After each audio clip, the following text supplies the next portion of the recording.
नमस्कार विद्यार्थी मंडळी. या व्हिडिओमध्ये आपण उत्पादन शुल्क, पोलीस भरती तसेच इतर सर्व भरत्यांसाठी अतिशय महत्त्वाचे काही प्रश्न पाहणार आहोत. मित्रांनो, माझा थोडा घसा बसला आहे, आवाज तुम्हाला इरिटेट करेल. तर बघा, या ठिकाणी आपण लगेच व्हिडिओला सुरुवात करूया. पहिला प्रश्न आहे बघा, भारतीय सर्वोच्च न्यायालय केव्हा अस्तित्वात आले? तर मित्रांनो, केव्हा अस्तित्वात आलेले बघा, 28 जानेवारी 1950 या दिवशी आपले भारतीय सर्वोच्च न्यायालय अस्तित्वात आलेले आहे. मित्रांनो, काही विद्यार्थ्यांनी कमेंट केली की चारही ऑप्शन वाचू नका, तर आपण वाचणार नाही आहोत. तर या ठिकाणी बघा, 28 जानेवारी 1950ला आपले भारतीय सर्वोच्च न्यायालय अस्तित्वात आलेले आहे. मित्रांनो, 8 जुलै 1991ला महाराष्ट्र प्रशासकीय न्यायालय अस्तित्वात आलेलं आहे. कधी? 8 जुलै 1991. लक्षात असू द्या, हा प्रश्न TCSने विचारलेला आहे. 26 जानेवारी 1950ला आपण जी काही घटना आहे आपली संविधान ते अंमलात आणलेलं आहे. 26 जानेवारी 1950ला भारतीय संविधान अंमलात आलेलं आहे. 1 एप्रिल 1935ला भारतीय रिझर्व्ह बँकेची स्थापना झालेली आहे. लक्षात असू द्या. त्यानंतरचा प्रश्न आहे बघा, टिपू सुलतानचा अंतिम पराभव कोणी केला? तर मित्रांनो, टिपू सुलतानचा अंतिम पराभव हा लॉर्ड वेलेस्लीद्वारे करण्यात आलेला आहे. चौथ्या इंग्रज म्हैसूर युद्धामध्ये लॉर्ड वेलेस्लीने टिपू सुलतानला पराभूत केलेला आहे. लॉर्ड वेलेस्ली आपलं योग्य उत्तर असणार आहे. तर मित्रांनो, लॉर्ड वेलेस्लीनेच तैनाती फौज जी काही तैनाती फौजेची पद्धत होती ती लॉर्ड वेलेस्लीनेच आणलेली आहे. लक्षात असू द्या.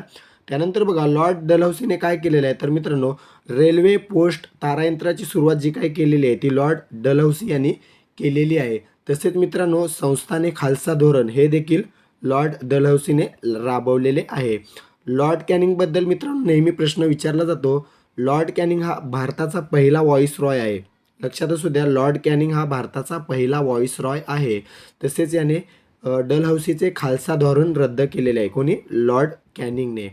लॉर्ड मेयो मित्रांनो, 1872ची जी काही भारताची पहिली जनगणना झाली होती ती लॉर्ड मेयोच्या काळामध्ये झाली होती. हा प्रश्न TCSने विचारलेला आहे. जेव्हा पहिली जनगणना झाली तेव्हा इंग्रज अधिकारी कोण होता? तर बघा, लॉर्ड मेयो हा याच्या कार्यकाळामध्ये 1872ला भारताची पहिली जनगणना झालेली आहे. अशा प्रकारे मित्रांनो, आपण या व्हिडिओमध्ये अतिशय महत्त्वाचे टॉपिक कव्हर करून घेत आहोत. त्यानंतरचा प्रश्न आहे बघा, कोणत्या वर्षी पोर्तुगीजांनी मुंबईवर कब्जा केला?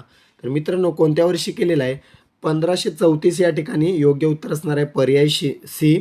1534ला पोर्तुगीजांनी मुंबईवर कब्जा केलेला आहे. मित्रांनो, जर विचारलं गोव्यावर कधी कब्जा केला तर 1510ला पोर्तुगीजांनी गोव्यावर कब्जा केलेला आहे. मित्रांनो, 1498ला पोर्तुगीजांचा खलाशी वास्को द गामा कालिकत बंदरात आला होता. 1498ला तो कालिकत बंदरामध्ये पोहोचला होता. भारतामध्ये सर्वात आधी कोण आले? पोर्तुगीज. हा देखील प्रश्न विचारला जातो. त्यानंतरचा प्रश्न आहे बघा, भारताचे अटर्नी जनरल किंवा महान्यायवादी सध्या कोण आहेत? कोण आहेत मित्रांनो महान्यायवादी? तर बघा, या ठिकाणी R व्यंकटरमणी, पर्याय क्रमांक D या ठिकाणी योग्य उत्तर असेल. R व्यंकटरमणी हे भारताचे सध्याचे अटर्नी जनरल किंवा महान्यायवादी आहेत. मित्रांनो, जर विचारलं CDS किंवा चीफ ऑफ डिफेन्स स्टाफ तर अनिल चव्हाण हे भारताचे सध्याचे CDS आहेत. जर विचारलं महाराष्ट्राचे महाधिवक्ता कोण आहेत? तर डॉक्टर बिरेंद्र सराफ हे महाराष्ट्राचे महाधिवक्ता आहेत. लक्षात असू द्या. अजित डोवाल मित्रांनो हे भारताचे राष्ट्रीय सुरक्षा सल्लागार आहेत. अजित डोवाल. जर विचारलं राष्ट्रीय सुरक्षा सल्लागार कोण आहेत? तर अजित डोवाल हे उत्तर द्यायचं आहे. त्यानंतरचा प्रश्न आहे बघा, कोणत्या घटना दुरुस्तीद्वारे भारतीय मतदाराचे वय 21 वरून 18 करण्यात आले? अतिशय महत्त्वाचा प्रश्न आहे. कोणत्या घटना दुरुस्तीद्वारे करण्यात आले? 61वी जी काही घटना दुरुस्ती आहे तर या घटना दुरुस्तीने भारतीय मतदाराचे वय 21 वरून 18 करण्यात आले. लक्षात असू द्या. पर्याय A 61वी घटना दुरुस्ती. मित्रांनो, प्रश्न हा देखील विचारला आहे, 101वी घटना दुरुस्ती कशाशी संबंधित आहे? तर मित्रांनो, उत्तर आहे वस्तू व सेवा कर किंवा GST. त्यानंतर बघा, 42वी घटना दुरुस्ती. नेहमी प्रश्न विचारला जातो, मिनी घटना म्हणून ओळखली जाणारी घटना दुरुस्ती कोणती? 42वी घटना दुरुस्ती ही मिनी घटना म्हणून ओळखली जाणारी घटना दुरुस्ती आहे. मित्रांनो, या घटना दुरुस्तीद्वारे भारतीय संविधानामध्ये समाजवादी, धर्मनिरपेक्ष आणि एकता किंवा एकात्मता हे शब्द समाविष्ट करण्यात आले. लक्षात असू द्या. तसेच लोकसभा व विधानसभेचा कार्यकाल 6 वर्ष करण्यात आला होता. कोणत्या घटना दुरुस्तीद्वारे? 42व्या घटना दुरुस्तीद्वारे विधानसभा व लोकसभेचा कार्यकाल हा 6 वर्ष करण्यात आला होता, जो 44व्या घटना दुरुस्तीद्वारे पुन्हा 5 वर्ष करण्यात आला. 13वी घटना दुरुस्ती ही नागालँड राज्य स्थापन करण्यासंबंधित आहे. 13वी घटना दुरुस्तीनुसार नागालँड हे भारताचे 16वे राज्य बनले. कितवे? 16वे. त्यानंतरचा प्रश्न आहे बघा, मानवी डोळ्याचा कोणता भाग मंद व चमकदार प्रकाशाला संवेदनशील असतो? तर मित्रांनो, पर्याय क्रमांक बी, दंड व शंकू हे योग्य उत्तर असणार आहे. दंड व शंकू हे मंद व चमकदार प्रकाशाला संवेदनशील असतात. त्यानंतरचा प्रश्न आहे बघा, पीएच मापन श्रेणीचा शोध सर्वप्रथम कोणी लावला? तर मित्रांनो, पीएच मापन श्रेणीचा शोध जो आहे सर्वप्रथम बघा सोरेन, त्याचं पूर्ण नाव बघा सोरेन पीटर लॉरेन्ट्झ किंवा SPL सोरेनसन असं त्याचं नाव आहे. याने पीएच मापन श्रेणीचा शोध सर्वप्रथम लावलेला आहे. मित्रांनो, कॅसिमिर फंक यांनी कशाचा शोध लावला आहे? तर बघा जीवनसत्वाचा जो काही शोध लावलेला आहे तो कॅसिमिर फंक यांनी लावलेला आहे. जर विचारलं विद्युत दिव्याचा शोध कोणी लावला? थॉमस एडिसन यांनी विद्युत दिव्याचा शोध लावलेला आहे. लुई पाश्चर यांनी रॅबिज या रोगावरील लसीचा शोध लावलेला आहे. Louis Pasteur. लक्षात असू द्या. व्हिडिओ कसा वाटतोय कमेंट करून सांगा. प्रश्न कसे वाटत आहेत कमेंट करून सांगा. CISFच्या पहिल्या महिला संचालक कोण बनल्या आहेत? अतिशय महत्त्वाचा ट्रेंडिंग करंट अफेअर्सचा प्रश्न आहे. CISFच्या पहिल्या महिला संचालक कोण बनलेले आहेत? तर बघा नीना सिंग या CISFच्या पहिल्या महिला संचालक बनलेल्या आहेत. सेंट्रल इंडस्ट्रियल सिक्युरिटी फोर्स किंवा केंद्रीय औद्योगिक संरक्षण बल जे काय असते त्याच्या संचालक, महिला संचालक, महासंचालक जे काय असेल ते नीना सिंह बनलेले आहेत. मित्रांनो, या ठिकाणी बघा रश्मी शुक्ला या महाराष्ट्राच्या पहिल्या महिला DGP बनलेल्या आहेत. पोलीस महासंचालक महाराष्ट्राच्या पहिल्या महिला कोण आहेत? तर रश्मी शुक्ला हे उत्तर द्यायचं आहे. राहुल रजगोत्रा यांचा विचार केला तर मित्रांनो, राहुल रजगोत्रा हे ITBPचे सध्याचे महासंचालक आहेत. ITBP Indo Tibetan police force जे काय आहे त्याचे राहुल रजगोत्रा हे महासंचालक आहेत. अनिश दयाल सिंग हे मित्रांनो CRPFचे महासंचालक आहेत. अनिश दयाल सिंग हे CRPFचे महासंचालक आहेत. लक्षात असू द्या. त्यानंतर प्रश्न बघा, संदीप लामिछाने या खेळाडूचा संबंध कोणत्या खेळाशी आहे? तर मित्रांनो, या खेळाडूचा संबंध बघा क्रिकेट या खेळाशी आहे. पर्याय क्रमांक C, क्रिकेट हे आपलं योग्य उत्तर असणार आहे. मित्रांनो, हा प्रश्न मुद्दाम टाकण्यात आलेला आहे कारण मित्रांनो संदीप लामिछाने हा जो खेळाडू आहे तो नेपाळचा खेळाडू आहे आणि 17 वर्षाच्या मुलीवर याने बलात्कार केलेला आहे आणि तो दोष सिद्ध देखील झालेला आहे, म्हणून याचं नाव चर्चेत आहे. तर TCS याच्यावर प्रश्न विचारू शकते, म्हणून हा प्रश्न आपण या ठिकाणी कव्हर करून घेतलेला आहे. त्यानंतरचा प्रश्न आहे बघा, कोणत्या संस्थेच्या प्रचारासाठी सुबोध पत्रिका हे वृत्तपत्र सुरू केले होते?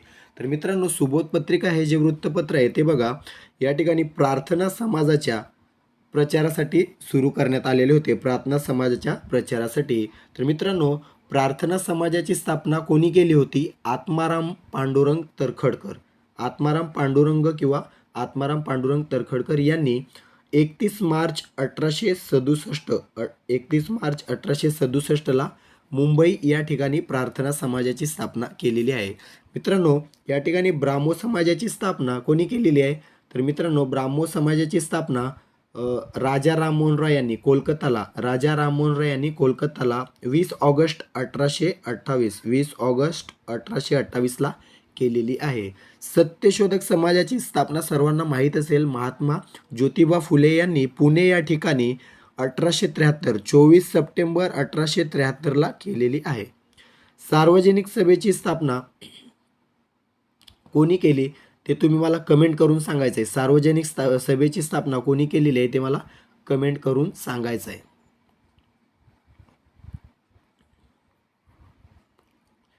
त्यानंतरचा प्रश्न आहे बघा, सह्याद्री किंवा पश्चिम घाटाची भारतातील लांबी किती आहे? सह्याद्री किंवा पश्चिम घाटाची भारतातील लांबी किती आहे? तर मित्रांनो या सह्याद्री किंवा पश्चिम घाटाची जी काही भारतातील लांबी आहे ती बघा 1600 किलोमीटर आहे. 1600 किलोमीटर. आणि जर महाराष्ट्रातील विचारलं तर बघा 750 किलोमीटर. 750 किलोमीटर महाराष्ट्रातील, 1600 किलोमीटर भारतातील. मित्रांनो 1646 मीटर हे काय तर बघा सह्याद्री पर्वतातील सर्वोच्च शिखर कळसुबाई याची उंची आहे 1646 मीटर. 915 1220 मीटर ही पश्चिम घाटाची सरासरी उंची आहे. 915 ते 1220 मीटर ही सह्याद्री किंवा पश्चिम घाटाची सरासरी उंची आहे. त्यानंतरचा प्रश्न आहे बघा, महादेव डोंगर रांगांमुळे कोणत्या नद्यांची खोरी वेगळी झाली आहेत? तर मित्रांनो कोणत्या नद्यांची झालेली आहेत महादेव डोंगर रांगांमुळे? तर या ठिकाणी बघा भीमा व कृष्णा हे योग्य उत्तर आहे. महादेव डोंगर रांगांमुळे भीमा व कृष्णा या नद्यांची खोरी वेगळी झालेली आहेत. तर मित्रांनो तापी व गोदावरी या नद्यांची खोरी कोणत्या डोंगर रांगांमुळे वेगळी झालेली आहेत? तर बघा सातमाळा अजिंठा डोंगर रांगांमुळे तापी व गोदावरी या नद्यांची खोरी वेगळी झाली आहेत. कोणत्या? सातमाळा व अजिंठा. त्यानंतर मित्रांनो गोदावरी व भीमा या नदींची जी काही खोरी वेगळी झाली ती हरिश्चंद्र व बालाघाट या डोंगर रांगांनी वेगळी झालेली आहेत. कोणत्या? गोदावरी भीमा या नद्यांची खोरी हरिश्चंद्र बालाघाट या डोंगर रांगांनी वेगळी झालेली आहेत. त्यानंतर बघा नर्मदा व तापी या नद्यांची खोरी सातपुडा डोंगर रांगांमुळे वेगळी झाली आहेत. नर्मदा व तापी या नद्यांची खोरी जी आहे ती सातपुडा या डोंगर रांगांमुळे वेगळी झालेली आहेत. मित्रांनो नंदुरबारमध्ये जे काही तोरणमाळ पठार आहे ते याच रांगांमध्ये आहे. तसेच या डोंगर रांगांना गाविलगड टेकडे असं म्हटलं जातं. त्यानंतर प्रश्न आहे बघा, खालीलपैकी केव्हा पंचवार्षिक योजना न राबवता 3 वार्षिक योजना राबवण्यात आल्या? एक वर्षाच्या 3 वार्षिक योजना केव्हा राबवण्यात आल्या होत्या? तर मित्रांनो बघा 1966 ते 1969 या कालावधीमध्ये 3 वार्षिक योजना राबवण्यात आल्या. 1966 ते 67 पहिली, 67 68 दुसरी आणि 68 69 तिसरी अशा 3 वार्षिक योजना 1966 ते 1969 राबवण्यात आलेल्या आहेत. त्यानंतर प्रश्न आहे बघा, पाकिस्तान चीन सारख्या देशांवर करडी नजर ठेवण्यासाठी इस्रो किती उपग्रह अवकाशात सोडणार आहे? तर मित्रांनो पाकिस्तान आणि चीन सारख्या देशांवर करडी नजर ठेवण्यासाठी इस्रोद्वारे 50 उपग्रह अवकाशात सोडले जाणार आहेत. किती? 50. त्यानंतरचा प्रश्न आहे बघा, महाराष्ट्रातील सर्वात लांब नदी कोणती? तर मित्रांनो गोदावरी ही महाराष्ट्रातील सर्वात लांब नदी आहे. भारतातील विचारलं तर गंगा ही भारतातील सर्वात लांब नदी आहे. 2525 किलोमीटर गंगा नदीची लांबी आहे. गोदावरीची लांबी तुम्ही मला कमेंट करून सांगायचं आहे. त्यानंतरचा प्रश्न आहे बघा, जनता दल युनायटेड किंवा JDU पक्षाच्या अध्यक्षपदाचा राजीनामा कोणी दिलेला आहे? तर मित्रांनो JDU पक्षाच्या अध्यक्षपदाचा राजीनामा हा राजीव रंजन यांनाच ललन सिंग असं देखील म्हटलं जातं. तर यांनी JDU या पक्षाचा अध्यक्षपदाचा राजीनामा दिलेला आहे. मित्रांनो या पक्षाचे पुढील अध्यक्ष नितीश कुमार, बिहारचे सध्याचे मुख्यमंत्री नितीश कुमार हे असणार आहेत. लक्षात असू द्या. तर अशा प्रकारे मित्रांनो आपण 16 प्रश्नांमध्ये जवळपास 50 प्रश्न कव्हर करून घेतलेले आहेत. प्रश्न कसे वाटले कमेंट करून सांगा. चॅनलला सबस्क्राईब करून घ्या. आपण असेच प्रश्न डेली कव्हर करत असतो. व्हिडिओला जास्तीत जास्त शेअर करा. व्हिडिओ कसा वाटला ते कमेंट करून नक्की सांगा. भेटूया पुढील व्हिडिओमध्ये. तोपर्यंत अभ्यास चालू राहू द्या. काळजी घ्या. धन्यवाद.